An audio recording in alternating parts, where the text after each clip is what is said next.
إن الحمد لله نحمده ونستعينه ونستغفره ونعوذ بالله من شرور أنفسنا ومن سيئات أعمالنا من يهده الله فلا مضل له ومن يضلله فلا هادي له وأشهد أن لا إله إلا الله وأشهد أن محمدا عبده ورسوله يا أيها الذين آمنوا اتقوا الله حق تقاته ولا تموتن إلا وأنتم مسلمون يا أيها الناس اتقوا ربكم الذي خلقكم من نفس واحدة وخلق منها زوجها وبث منهما رجالا كثيرا ونساء واتقوا الله الذي تساءلون به والأرحام إن الله كان عليكم رقيبا يا أيها الذين آمنوا اتقوا الله وقولوا قولا سديدا يصلح لكم أعمالكم ويغفر لكم ذنوبكم ومن يطع الله ورسوله فقد فاز فوزا عظيما أما بعد فإن خير الحديث كتاب الله وخير الهدي هدي محمد صلى الله عليه وسلم وشر الأمور محدثاتها وكل محدثة بدعة وكل بدعة ضلالة وكل ضلالة في النار. فقد قال الله تبارك وتعالى في كلامه المجيد والفرقان الحميد أعوذ بالله من الشيطان الرجيم بسم الله الرحمن الرحيم الذين آمنوا ولم يلبسوا إيمانهم بظلم أولئك لهم الأمن وهم مهتدون. وقال الله عز وجل أعوذ بالله من الشيطان الرجيم بسم الله الرحمن الرحيم إن الله لا يغفر أن يشرك به ويغفر ما دون ذلك لمن يشاء ومن يشرك بالله فقد افترى إثما عظيما. وقال الله عز وجل وإذ قال لقمان لابنه وهو يعظه يا بني لا تشرك بالله إن الشرك لظلم عظيم. وقال النبي صلى الله عليه وسلم لا تشرك بالله إن قتلت أو حرقت. قال رب اشرح لي صدري ويسر لي أمري واحلل عقدة من لساني يفقهوا قولي رب زدني علما رب زدني علما اللهم رب زدني علما.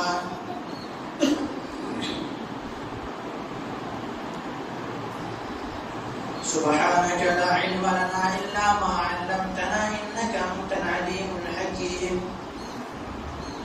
لا يكلف الله نفسا إلا وسعها لها ما كسبت وعليها ما اكتسبت. ربنا لا تؤاخذنا إن نسينا أو أخطأنا ربنا ولا تحمل علينا إصرا كما حملته على الذين من قبلنا ربنا ولا تحملنا ما لا طاقة لنا به واعف عنا واغفر لنا وارحمنا أنت مولانا فانصرنا على القوم الكافرين. محترم حاضرین جمعہ، دینی اور ملی بھائیوں، عزیز بچوں، پردہ نشین خواتین اسلام، میری معزز ماں اور بہنیں، تمام تعریف، حمد و ثنا، کبریائی و بڑائی، لائق و سزاوار اس احکام الحاکمین ایک رب العالمین کے لیے، جس نے ہم بنی و انسانوں کے سروے زمین کے اندر پیدا کیا اور پیدا کرنے کے بعد یوں میرا چوچو چرا بھٹکتا ہوا راہ پر نہیں چھوڑا، بلکہ ہمارے رہنمائی کے لیے، ہمارے رشد و ہدایت کی خاطر 1,24,000 انبیاء کرام کو اس روئے زمین کے اندر مبعوث سیاہی صبح زمین کے اندر بھیجا، تمام کے تمام نبیوں کے اوپر درود ہو اور تمام کے تمام رسولوں کے اوپر بھی، خصوصاً بالخصوص میرے اور آپ کا آقا جناب محمد رسول اللہ صلی اللہ علیہ وسلم پر۔ اللہم صلی علی محمد وعلی آل محمد کما صلیت علی ابراہیم وعلی آل ابراہیم انک حمید مجید۔ اللہم بارک علی محمد وعلی آل محمد کما بارکت علی ابراہیم وعلی آل ابراہیم انک حمید مجید۔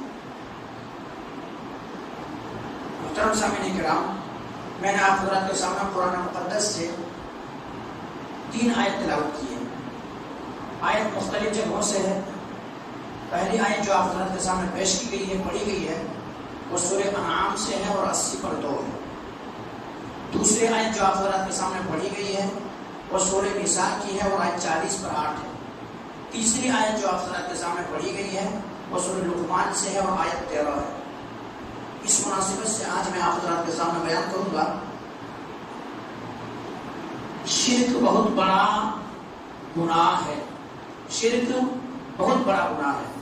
اس سے پہلے میں آپ حضرات کے سامنے بیان کیا تھا توحید کے تعلق سے کہ اگر بندہ موحد ہے تو اللہ رب العالمین چاہے تو ان کے گناہوں کو معاف کر کے اللہ تبارک و تعالیٰ جنت کے اندر داخل کرے گا، لیکن جس انسان کی زندگی میں شرک ہے اور بغیر توبہ کیے ہوئے، توبہ نہیں کیا اور اسی حالت میں وہ مر گیا، دنیا سے چلا گیا، تو وہ انسان جہنم کے اندر جائے گا اور ہمیشہ مسلسل جہنم کے اندر رہیں گے، جہنم سے کبھی نکالے نہیں جائیں گے۔ لیکن اگر ایک موحد بندہ ہے، ان کی زندگی میں گناہ ہو گیا ہے، تو اللہ سبحانہ و تعالی ان کے عذاب چکھا لینے کے بعد، عذاب کاٹنے کے بعد وہ بندہ ایک نہ ایک دن تو ضرور جہنم سے نکلیں گے۔ لیکن شرک کی حالت میں اگر کوئی مرا ہے تو وہ بندہ کبھی بھی جہنم سے نکالے نہیں جائیں گے، غرض کے کوئی بھی ہو۔ اللہ تبارک و تعالیٰ نے وہی قرآن مقدس کے اندر فرمایا ہے، اعوذ باللہ من الشیطان الرجیم، بسم اللہ الرحمن الرحیم، ان اللہ لا یغفر ان یشرک بہ ویغفر ما دون ذلک لمن یشاء ومن یشرک باللہ فقد افترى اثما عظیما۔ اللہ رب العالمین شرک کو معاف نہیں کرے گا۔ شرک کے علاوہ جو گناہ ہیں اس کو اللہ رب العالمین چاہے تو معصیت، اللہ رب العالمین اس معصیت کو، اس گناہ کو چاہے تو اللہ رب العالمین معاف کر سکتا ہے۔ اور اللہ تبارک و تعالیٰ کے ساتھ شرک کرنا یہ بہت عظیم گناہ ہے، بہت بڑا گناہ ہے۔ اس آیت کے اندر کیا بتایا گیا کہ شرک بہت بڑا گناہ ہے۔ اسی طرح سے حضرت لقمان نے اپنے بیٹے کو نصیحت کرتے ہوئے یہی بات ارشاد فرمایا تھا، یہی بات انہوں نے کہا تھا، وَإِذْ قَالَ لُقْمَانُ لِابْنِهِ وَهُوَ يَعِظُهُ يَا بُنَيَّ لَا تُشْرِكْ بِاللَّهِ إِنَّ الشِّرْكَ لَظُلْمٌ عَظِيمٌ۔ اے میرے بیٹے، واس کرتے ہوئے کہا کہ اللہ رب العالمین کے ساتھ کبھی بھی شرک مت کرنا۔ کیوں؟ شرک، ان الشرک لظلم عظیم، شرک بہت بڑا گناہ ہے، بہت بڑا پاپ ہے۔ تمام گناہوں کا تمام گناہوں کا باپ سمجھ لیجیے، تمام گناہوں سے سب سے بڑا گناہ جو ہے وہ شرک ہے۔ اللہ کے نبی جناب محمد کریم صلی اللہ علیہ وسلم نے بھی یہی بات ارشاد فرمایا۔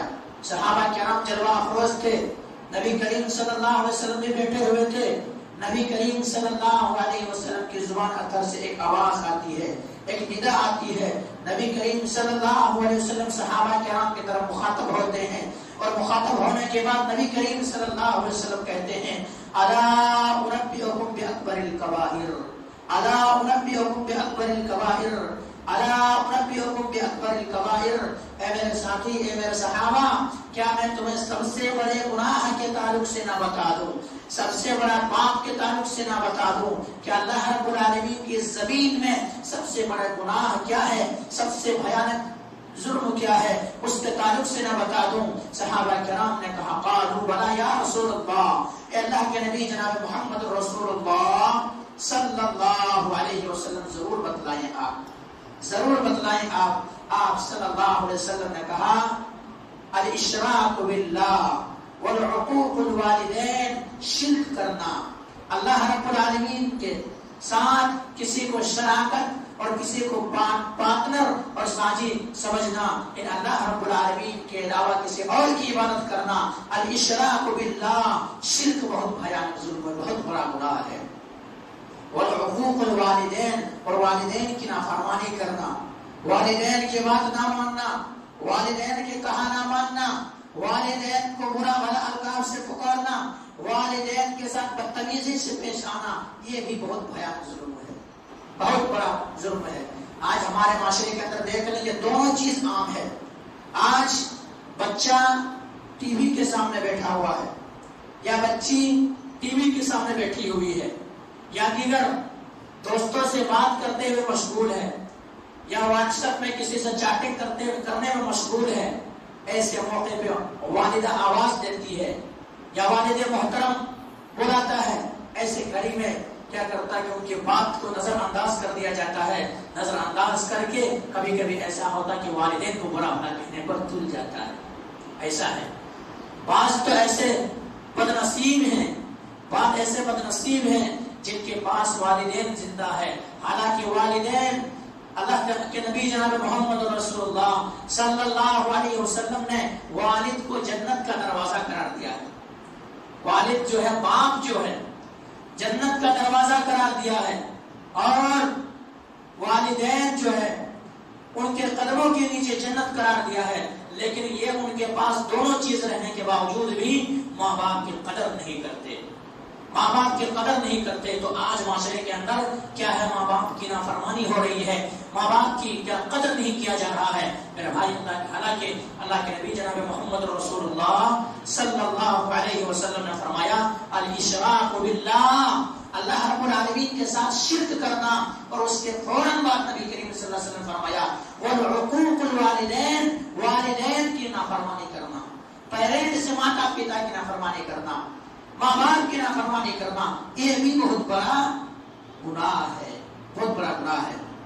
اور کہیں تو اللہ تبارک و تعالیٰ کہتا ہے، اللہ تبارک و تعالیٰ کے ارشاد کرامی ہے اف ولا تنہرہما وقل لہما قولا کریما، کہ والدین جب بڑھاپے کی حالت میں آ جائے، بڑھاپے کے عام حالت میں پہنچ جائے تو انہیں اف تک نہ کہنا، اف تک نہیں کہنا، یعنی تم ان کی خدمت کرتے ہوئے تمہارے پیشانی پر بل نہیں پڑنا چاہیے، تمہارے پیشانی پر سکوٹ نہیں آنی چاہیے، تمہارے پیشانی پر کوئی ناگوار آثار نہیں دکھنا چاہیے، کیونکہ جب تم بچپن میں تھے تمہارے پاس کمزوری تھی تو کتنے مصیبت کے بعد تمہیں پالا ہے، کتنے پریشانیوں کے بعد تمہیں پالا ہے، کیسی کیسی مصیبتیں کاٹا ہے۔ اگر بیٹا ذرا بیمار ہو جائے تو باپ کی نیند ختم ہو جاتی تھی، رات میں کہیں یہ ڈاکٹر کے پاس جاتا تھا، کبھی وہ ڈاکٹر کے پاس جاتا تھا، کبھی یہاں جا کے فون کرتا تھا، کبھی ان کے دروازہ کھٹکھٹاتا تھا،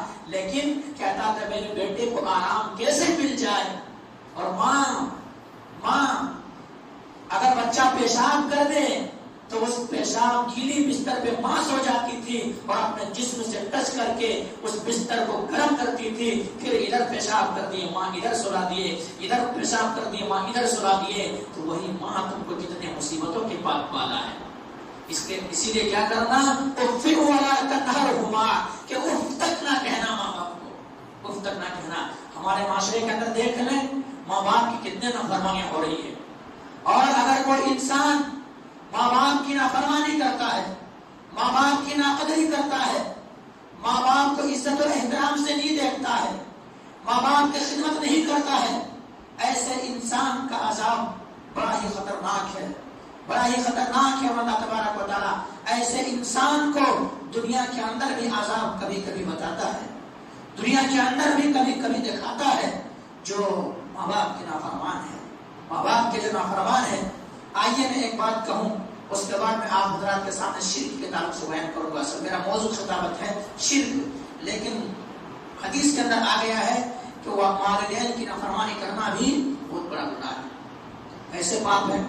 اللہ کے نبی جناب محمد رسول اللہ صلی اللہ علیہ وسلم ممبر رسول کو منگاتے ہیں، ممبر رسول کو منگاتے ہیں۔ منگانے کے بعد نبی کریم صلی اللہ علیہ وسلم جب پہلی سیڑھی پہ قدم رکھتے ہیں، آپ صلی اللہ علیہ وسلم کہتے ہیں آمین فرماتے ہیں، آمین۔ دوسری سیڑھی پہ آپ قدم رکھتے ہیں، آپ آمین کہتے ہیں۔ تیسری سری پہ آپ قدم رکھتے ہیں، آپ آمین کہتے ہیں۔ صحابہ کرام حسب عادت یہ چیز نہیں پہلے نبی کریم صلی اللہ علیہ وسلم کبھی نہیں سنے، اس لیے صحابہ کرام نے سوال کیا اللہ کے نبی جناب محمد رسول اللہ صلی اللہ علیہ وسلم، ہم نے آج تک تو آپ کو آمین کہتے ہوئے نہیں سنا، لیکن آپ آج آمین کہے ہیں، آخر وجہ کیا ہے، ریزن کیا ہے، سبب کیا ہے، علت کیا ہے، آخر کیا وجہ ہے جس کی وجہ سے آپ نے آمین کہا؟ اللہ اکبر۔ اللہ کے نبی جناب محمد رسول اللہ صلی اللہ علیہ وسلم نے فرمایا کہ میرے پاس جبریل امین آئے تھے، اور جبریل امین آنے کے بعد انہوں نے بد دعا کیا کہ جس انسان کی زندگی میں رمضان المبارک کا مہینہ آیا اور اس نے اپنے گناہوں کو بخشش نہیں کرا لیا، ایسے انسان پر اللہ کی لعنت ہے، تو میں نے آمین کہا۔ دوسرا بیان کیا گیا کہ جب نبی کریم صلی اللہ علیہ وسلم کے نام کسی کے سامنے آ جائے اور ان کی زبان کے اندر یہ طاقت نہ ہو کہ صلی اللہ علیہ وسلم نہ کہہ سکے، درود نہ بھیج سکے، تو ایسے انسان کے لیے بھی اللہ کی لعنت ہو، ہلاکت ہے، بربادی ہے ایسے انسان کے لیے، تو میں نے آمین کہا۔ تیسری گھڑی میں جب میں نے آمین کہا تو اللہ کہ نبی جناب محمد کریم صلی اللہ علیہ وسلم نے فرمایا کہ میں نے اس لیے کہا کہ جن کے والدین، جس نے اپنے ماں باپ کو، پیرنٹ سے ماتا پیتا کو بڑھاپے کی حالت میں پایا اور ان کی خدمت کر کے کیا کیا، جنت کو حاصل نہ کر لیا۔ کیوں؟ الجنت تحت امہاتکم، کہ جنت ماں کے قدموں کے نیچے ہے، جنت کو حاصل نہ کر دیا، ایسے انسان کے لیے ہلاکت ہے، ایسے انسان کے لیے تباہی ہے، ایسے انسان کے لیے بربادی ہے۔ اللہ کے نبی نے آمین کہا۔ تو میرے بھائیوں، جن کے پاس والدین ہے زندہ، وہ آپ کے پاس جنت کی شکل میں ہے، آپ ان کی خدمت کریں۔ ایسا نہیں کہ ہمارے بڑے بھائی خدمت نہیں کرتے، ہم کئی کو خدمت کریں گے۔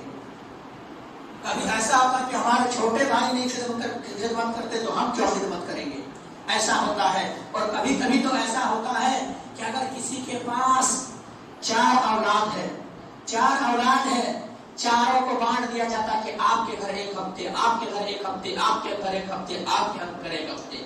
اتفاق سے ایسا ہوتا ہے کہ بڑے بیٹے کے گھر 1 ہفتہ ہو گیا، اب منجلے بیٹے کے پاس جانا ہے، منجلے بیٹے کو یاد نہیں رہا کہ ماں کی باری ہے، والدین کو کھلانا ہے، اس دن ماں باپ بھوکے رہ جاتے۔ کیوں؟ بڑی بہو کے پاس جب ان کی والدین پہنچتے، ساس سسر پہنچتی ہے، تو ایسے موقع پہ کہتا ہمارے گھر نہیں ہے، آپ ان کے پاس جائیے۔ کبھی ایسا بھی ہوتا ہے، اسی لیے کہا ہے کبھی ماں نے تو نہیں کہا کہ 1 ہفتے ہم آپ کو دودھ پلائیں گے، 1 ہفتہ کسی دوسرے سے جا کے پی لو۔ کبھی باپ نے تو ایسا نہیں کہا کہ ہم 1 ہفتے تک آپ کو اپنے گود میں کھلائیں گے، 1 ہفتے تک کسی دوسرے کے پاس جا کے گود میں کھیل لو۔ میرے بھائی، اگر آپ کے پاس والدین ہے تو جنت کے شکل میں یہ دونوں موجود ہیں، آپ والدین کی خدمت کریں۔ کیسے خدمت کریں؟ کتنوں بھی والدین کی خدمت کر لیں، ہم اور آپ اس کے احسان کا بدلہ نہیں چکا سکتے۔ اسی لیے حضرت امیر المومنین عمر بن خطاب رضی اللہ تعالیٰ عنہ کے پاس ایک شخص اپنے والدین کو، اپنے والدہ کو لے کر کے آتے ہیں، اور والدہ کو لے کر کے اپنے کندھے پہ اٹھا کر کے حج کے لیے لائے ہوئے ہیں، اور کندھے پہ اٹھا کر کے ہی طواف کرا رہے ہیں۔ طواف جو حج کے لیے طواف کیا جاتا ہے، 7 چکر لگایا جاتا ہے، اسے طواف کہا جاتا ہے، طواف کرا رہے ہیں۔ اس کے بعد امیر المومنین عمر بن خطاب رضی اللہ تعالیٰ عنہ کے اوپر نظر پڑ جاتی ہے۔ امیر المومنین عمر بن خطاب رضی اللہ تعالیٰ عنہ کے پاس یہ شخص پہنچ جاتے ہیں۔ پہنچ جانے کے بعد یہ کہتے ہیں کیا میں نے اپنے ماں باپ کا حق ادا کر دیا؟ کیا والدین کا حق ادا میں نے ادا کیا؟ کیونکہ میں اس کو کئی کلومیٹر، کئی میل سے اپنے کندھے پر بٹھا کر کے سوار کر کے لایا ہے، اور طواف بھی اپنے کندھے پہ سوار کرا کر کے کرایا ہے۔ کیا والدین کے حق ادا ہو گئے؟ امیر المومنین عمر بن خطاب رضی اللہ تعالیٰ عنہ نے کہا تم حق پوچھنے والے ہو تو حق پوچھ رہے ہو کہ والدین ماں باپ کا حق ادا ہوا یا نہیں ہوا؟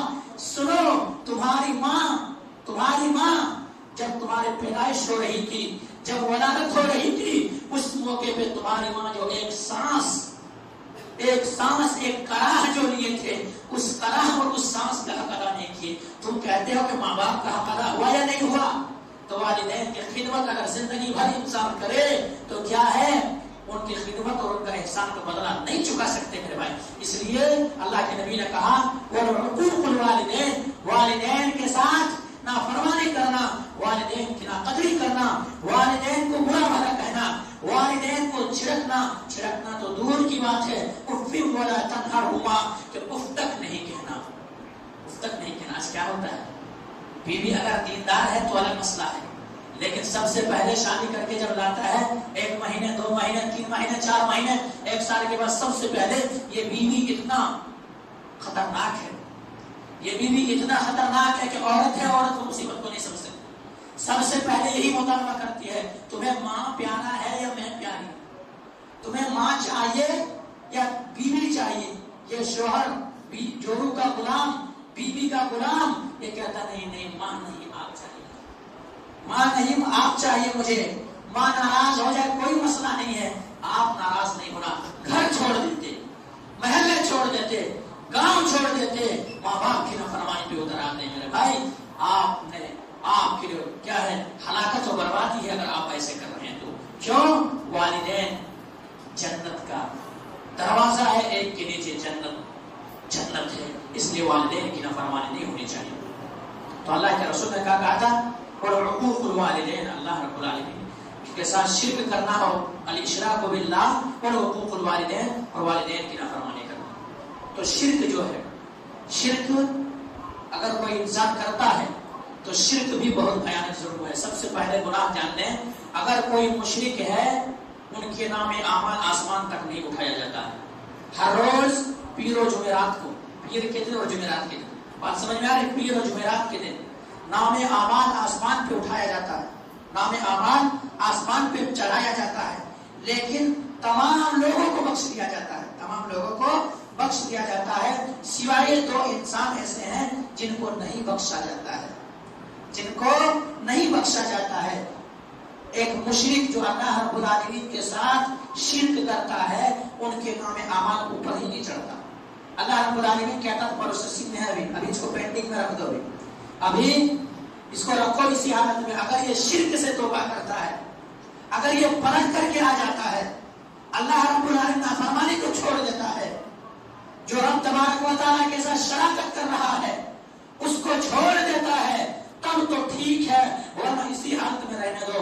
اور اگر اسی حالت میں وہ انسان مر گیا، ان کی زندگی میں نماز ہے، روزے ہے، حج ہے، زکات ہے، تمام عبادات ہے، لیکن ان کے اعمال آسمان تک نہیں پہنچا ہے اور شرک کی حالت میں مرا ہے، تمام اعمال غلط ہو گیا ہے، تمام اعمال برباد ہو گیا ہے. اسی طرح سے میرے بھائی آج ہمارے معاشرے کے اندر یہ برائی بھی عام ہے، اور اس کو عام سمجھا جاتا ہے. وہ کیا عام ہے؟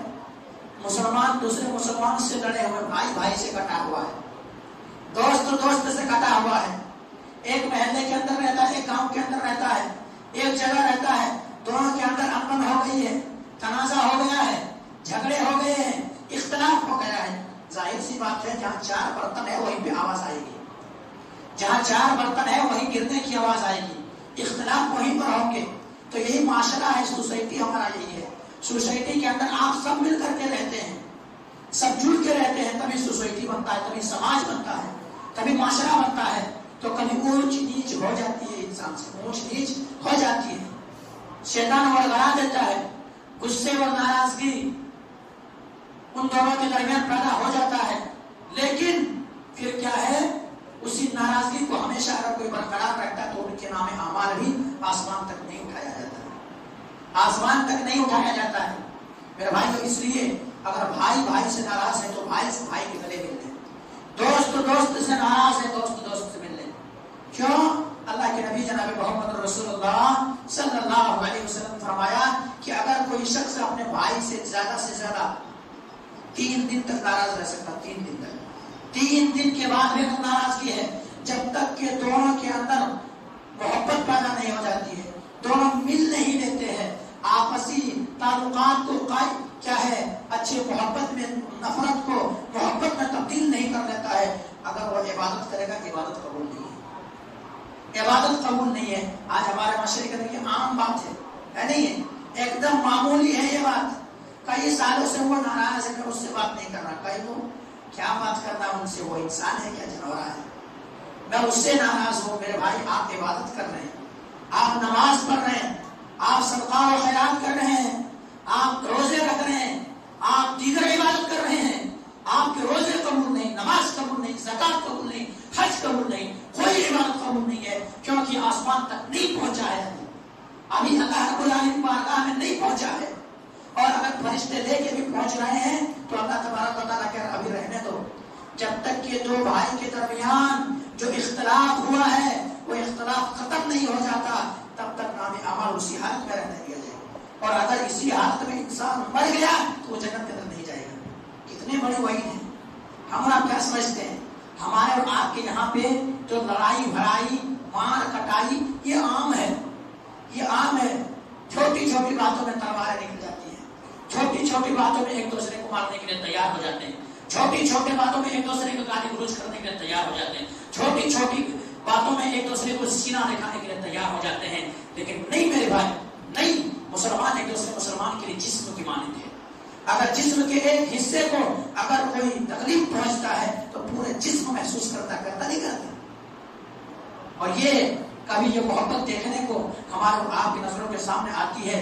کبھی جب کوئی ملک کوئی دیش سیلاب زدہ ہوتا ڈوبتا ہے, عذاب آتی ہے, تو پورے مسلمان کیا ہے تڑپ اٹھتا ہے کہ آخر کیا ہو رہا ہے اس میں. تو میرے بھائیوں, اگر کوئی بھائی ایک دوسرے بھائی سے ناراض ہیں, کوئی دوست ایک دوسرے سے ناراض ہیں, تو اللہ کے واسطے توبہ کریں اور دونوں مل لیں, ناراضگی ختم کریں. ورنہ آپ اعمال کریں گے, آپ کے اعمال اوپر ہی نہیں پہنچے گا, آپ کے اعمال اوپر ہی نہیں پہنچے گا, آپ کا اعمال کر کے فائدہ نہیں ہے. تو یہ چیز ہے, کیونکہ اللہ تبارک و تعالیٰ مشرک کو اور جو ایک دوسرے سے کٹے ہوئے ہیں, ناراضگی ہے بھائی اور بھائی کے درمیان, وہ جب تک مل نہیں رہتا تب تک آسمان تک نیکیاں نہیں پہنچتی. آئیے شرک کا مثال میں آپ کو دوں میرے بھائی, شرک کی مثال دو. کیا ہے شرک کتنا خطرناک ہے. شرک اللہ رب العالمین کے ساتھ شرک کیا جائے. ایک مکھی کو اللہ برداشت نہیں کرتا. ایک مکھی, اللہ رب العالمین جانور کو پیدا کیا ہے, اللہ رب العالمین کے لیے سب کچھ ہے, عبادت قربانی نظر سب اللہ رب العالمین کے لیے. ایک جانور کو پسند نہیں کرتا, ایک جانور کو برداشت نہیں کرتا, ایک مکھی کو اللہ برداشت نہیں کرتا. اگر اللہ رب العالمین کے علاوہ کسی اور کے سامنے وہ چیز اگر چڑھا دیا جائے اس کو برداشت نہیں کرتا, اور ایسے انسان کو جہنم میں ڈال دیتا ہے. تو جو انسان بڑے بڑے بکرے غیر اللہ کے نام پہ کاٹ دے رہا, بڑے بڑے چھترے غیر اللہ کے نام پر کاٹ دے رہا, بڑے بڑے مرغ جا کے غیر اللہ کے نام پہ ذبح کر دے رہا, بڑے بڑے چیز دیگر چیزوں کے نام سے کاٹ دے رہا ہے. مصیبت گھر کے اندر آئی, پریشانی گھر کے اندر آئی, گئے قرآن اور حدیث کے پاس تو جائیں گے نہیں, علاج وہاں پہ نہیں ہوگا. گئے جادوگر کے پاس, جادوگر نے کہا کہ ایسا نہیں ہے, ایسا کرنا ہوگا, آپ کی زندگی میں یہ پریشانی ہے, اس پریشانی کو دور کرنے کے لیے فلاں جگہ پہ جا کر کے بکرے ذبح کرنا پڑے گا. فوراً بکرا لے آئے, چاہے 20,000 25,000 30,000 بھی کیوں نہ دینا پڑے, فوراً بکرا لے آئے. کیوں؟ شفا چاہیے, شفا, ہمیں آرام چاہیے, آرام, سکون چاہیے, سکون. بکرا لے کے گئے, جا کر کے نام غیر اللہ کے نام پہ کٹ دی. یہی شرک ہے, یہی شرک ہے. اور اگر آپ کی زندگی میں تو آرام اور سکون والی زندگی نصیب ہو گئی, لیکن آپ کے ایمان چھن گئی. آپ کے ایمان, آپ نے سب سے بڑی دولت سے کیا کیا, ہاتھ دھو بیٹھے. سب سے بڑی دولت جو ہے وہ ایمان ہے, ایمان نکل گیا آپ کی زندگی سے. آپ اگر اسی حالت میں وہی بکرے جا کے ذبح کیے غیر اللہ کے نام پر, اسی حالت میں آپ مر گئے تو آپ جہنم کے اندر جائیں گے اور ہمیشہ ہمیشہ جہنم کے اندر رہیں گے. کیوں؟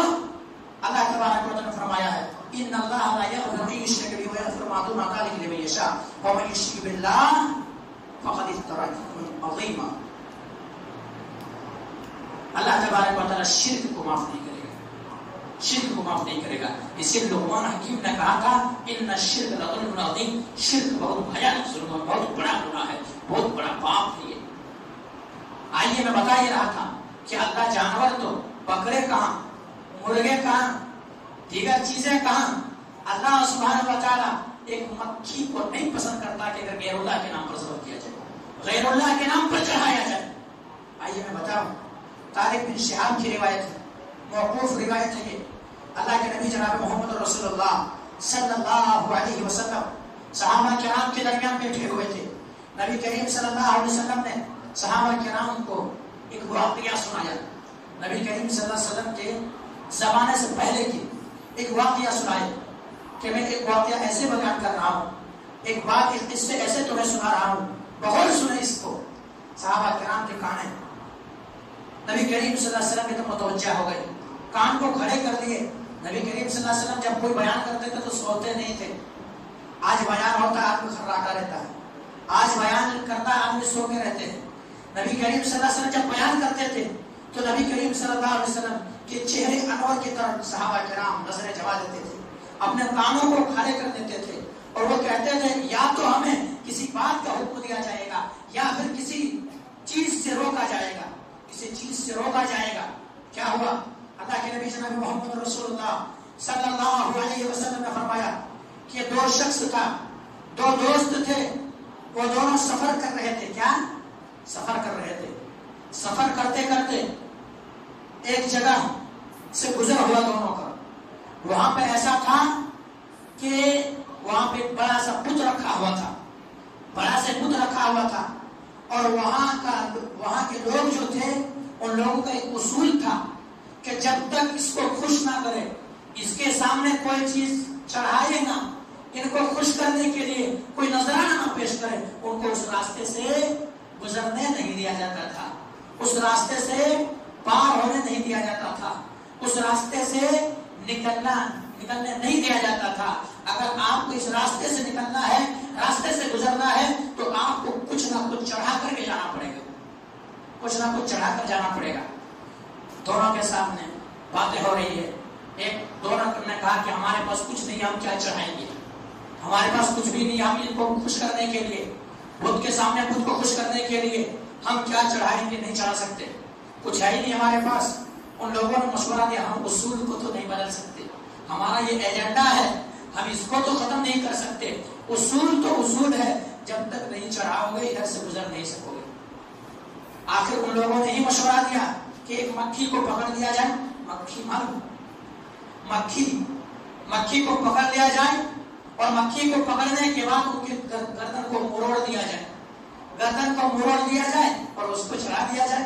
معمولی سمجھا یہ مکھی کی کیا حیثیت ہے، مکھی کی کیا حیثیت ہے، کیا اوقات ہے، ایک حدیث سے مخلوق ہے۔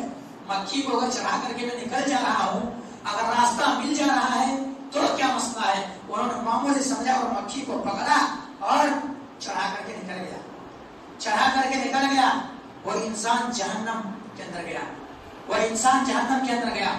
دوسرا جو دوست تھا انہوں نے کہا کہ نہیں ہو سکتا ہے، میں کچھ بھی نہیں چڑھا سکتا، کیونکہ تمام نظر بھی اللہ رب العالمین کے لیے ہے، عبادت بھی اللہ رب العالمین کے لیے ہے۔ قل ان صلاتی و نسکی و محیای و مماتی للہ رب العالمین، تمام چیز اللہ رب العالمین کے لیے ہے، عبادت، قربانی، نظر، جینا مرنا سب اللہ کے لیے ہے، میں ایسا نہیں کر سکتا ہے، میں ایسا اس کو نہیں، مکھی کو بھی نہیں چڑھا سکتا۔ دیش میں آئے لوگ ارے ہمارے محمود کو برا کہہ رہے ہو، ہمارے اصول توڑ رہے ہو، غصے میں آ کر کے گردن سر قلم کر دیے، اڑا دیا گردن، شہید ہو گیا، وہ مر گیا، وہ انسان وہ جنت کے اندر گیا، جنہوں نے مکھی چڑھایا تھا وہ جہنم کے اندر چلا گیا۔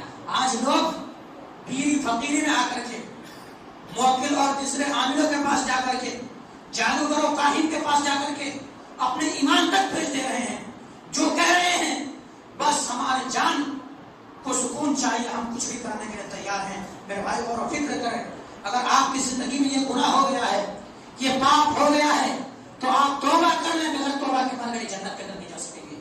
ایک مکھی کی کیا حیثیت تھی، مکھی کو چڑھانے کی وجہ سے جہنم کے اندر چلا گیا وہ بندہ۔ اسی لیے اللہ کے نبی جناب محمد رسول اللہ صلی اللہ علیہ وسلم نے حضرت معاذ بن جبل رضی اللہ تعالیٰ عنہ کو وصیت کرتے ہوئے، نصیحت کرتے ہوئے کہا تھا لا تشرک باللہ، لا تشرک باللہ، اللہ کے ساتھ شرک مت کرنا، اللہ کے کوئی سپورٹر نہیں ہے، کوئی ساتھی نہیں ہے، قل هو اللہ احد، اللہ واحد ہے، اللہ ایک ہے، اللہ رب العالمین کے ساتھ شرک مت کرنا۔ آگے کیا فرمایا تھا آپ نے؟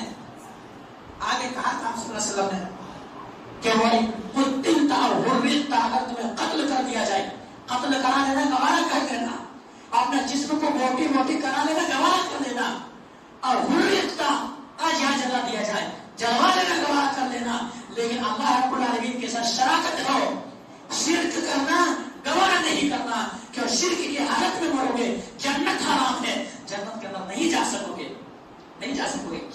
کیا معمولی چیز ہے، کیا معمولی چیز ہے۔ اور اگر کوئی شرک کی حالت میں مرا ہے میرے بھائی، ہم اور آپ کیا، اگر پیغمبر کے بابا ہی کیوں نہ ہو، وہ بھی جہنم کے اندر جائیں گے اور جہنم سے نکالے نہیں جائیں گے۔ حضرت ابراہیم علیہ السلام کے نام کون نہیں سنے ہوں گے؟ ابراہیم خلیل اللہ علیہ السلام، انہوں نے اپنے والد محترم سے، اپنے باپ سے کہا کہ ایسا ہے کہ اللہ رب العالمین کے ساتھ شرک مت کیجئے، اللہ کی بندگی کیجئے، اللہ کی عبادت کیجئے، اللہ رب العالمین کے ساتھ شرک مت کیجئے، میں جو دین لے کر کے آیا ہوں وہ دین پر آپ آ جائیے، آپ کلمہ پڑھ لیجئے۔ انہوں نے نہیں پڑھا، ابراہیم علیہ السلام کی بات کو نہیں مانا۔ قیامت کے دن کیا ہوگا کہ یہی ابراہیم علیہ السلام کے باپ گرد و غبار میں، کیا ہے، گرد و غبار ان کے جسم پر چھا رہے ہوں گے، گرد و غبار ان کے جسم پر ہوں گے۔ جب ابراہیم علیہ السلام دیکھیں گے اس منظر کو، آنکھوں میں آنسو آئے گی، اور ابراہیم علیہ السلام کہیں گے یہ میرا بابا ہے، یہ میرے باپ ہے، شرک کی حالت میں وفات ہو گئی ہے، شرک کی حالت میں مر گیا ہے، میں توحید کی دعوت دے رہا تھا لیکن الٹا میرا دشمن بن گیا، آج تو کتنا بھی ہے میرا باپ ہی ہے، میرا والد ہے۔ اللہ رب العالمین سے کہیں گے اللہ تبارک و تعالی، یہ مجھے آپ نے کہا تھا کہ میں تمہیں ذلیل نہیں کروں گا، رسوا نہیں کروں گا، اس سے بڑا ذلت اور کیا ہو سکتا ہے۔ آج میرے والد محترم کی یہ حالت ہے کہ گرد و غبار میں اٹے ہوئے ہیں، گرد و غبار جسم پر چھا رہا ہے۔ اللہ تبارک و تعالی کہے گا حرمت الجنہ، مشرکوں کے اوپر جنت کو حرام کیا گیا ہے، اس لیے وہ جنت کے اندر تو نہیں جائے گا۔ لیکن ابراہیم علیہ السلام کے باپ جو ہے آزر کو ایک جانور کا شکل دیا جائے گا، اور جانور کو شکل دینے کے بعد پھر کیا ہے، پاؤں کے بل گھسیٹ کر کے جہنم میں ڈال دیا جائے گا۔ مشرک ہے، مشرک شرک کی حالت میں پڑا ہے، والد کے لیے نبی کے انبیاء واتخذ ابراہیم خلیلا، اللہ کے خلیل سفارش کر رہے ہیں، سفارش قبول نہیں ہو رہی ہے۔ اس لیے میرے بھائیوں، اگر آپ کی زندگی میں بھی اگر شرک ہے تو آپ توبہ کریں، توبہ کریں، توبہ کریں، اور توبہ کے بغیر اگر مر گئی تو جنت حرام ہے۔ بہرحال اس بات کو ختم کرتے ہیں، اللہ سبحانہ و تعالیٰ سے دعا کرتے ہیں کہ مولا کریم جو بات کہی گئی ہے، سب سے پہلے تو ہمارا آپ کو تو ان باتوں کے اوپر اچھی سمجھ کے توفیق دے دے، اس کے بعد مولا کہ ہم تمام مسلمانوں کو تو جب تک زندہ رکھ، اسلام پر زندہ رکھ، اور جب ہمارا خاتمہ ہو اسلام پر خاتمہ ہو۔ مولا کریم جب ہماری موت آئے تو کلمہ زبان پہ نصیب ہو، اور جب تک تو زندہ رکھ، موحد بنا کر کے زندہ رکھ، اور شرک سے ہم تمام مسلمانوں کو نفرت کرنے کی توفیق دے دے۔ تقبل یا رب العالمین وآخر دعوانا الحمدللہ رب العالمین، سبحان ربک رب العزة عما یصفون والسلام علی المرسلین والحمدللہ رب العالمین۔